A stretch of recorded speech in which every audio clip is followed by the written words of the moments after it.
ती साखरपुड्याच्या आधी गायब झाली. संध्याकाळची वेळ होती. पूजाच्या घरात गडबड सुरू होती.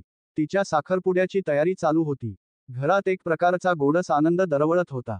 तिच्या आईने, वडिलांनी आणि भावाने एकत्र बसून तिच्या साड्या, दागिने, डेकोरेशन याचं प्लॅनिंग केलं होतं. पूजा मात्र त्या दिवशी थोडी गप्प होती. नेहमीसारखी हसरी, खिदळणारी पूजा जरा शांत, विचारमग्न दिसत होती. घरचे समजले की थोडी घाबरली असेल, भावूक झाली असेल. शेवटी प्रत्येक मुलीच्या आयुष्यातलं मोठं वळणचं ना आहे.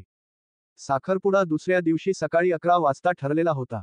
रात्री 9 वाजता पूजा तिच्या रूममध्ये गेली. फोनवर कुणाशी तरी बोलत होती, फार हळू आवाजात. भावाने थोडंसं ऐकलं, नाही. मी तसं नाही करणार, खूप उशीर झालाय आता. कुणाशी बोलतेय हे त्याला समजलं नाही. पण त्याने विचारलंही नाही. रात्री 10च्या सुमारास तिची आई तिच्या खोलीत गेली. दरवाजा उघडाच होता, पण पूजा नव्हती.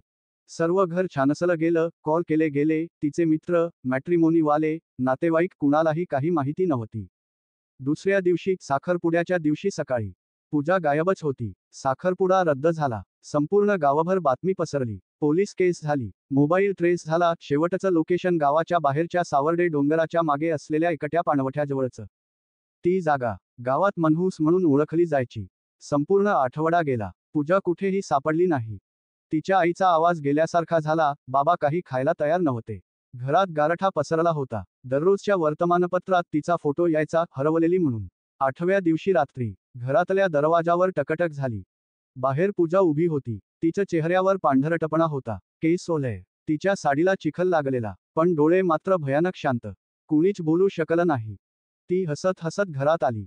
आईला मिठी मारली. पण आईच्या अंगाला एकदम थंडी जाणवली. बर्फासारखी थंडी. मी परत आले ग आई एवढंच बोलली. त्या रात्रीपासून विचित्र गोष्टी सुरू झाल्या. पूजा अधूनमधून तिच्या खोलीत आरशासमोर बसायची आणि हळू आवाजात काहीतरी बोलायची. रात्री 2च्या सुमारास तिच्या खोलीत उजेड दिसायचा, पण दरवाजा उघडलेला नसायचा. एके रात्री भावाने बघितलं की पूजाचं शरीर झोपेत असून तिची सावली मात्र भिंतीवर चालताना दिसत होती, पण उलटी. त्यानंतरचा टप्पा भयावह होता. भावाने एक रात्री तिच्या फोनमध्ये एक व्हॉइस रेकॉर्डिंग ऐकलं, तिच्या हरवण्याच्या रात्रीचं. तो परत आलाय. त्याने मला हाक मारलीये. मी जर नाही गेले, तर तो सगळ्यांना घेऊन जाईल. मला माफ करा.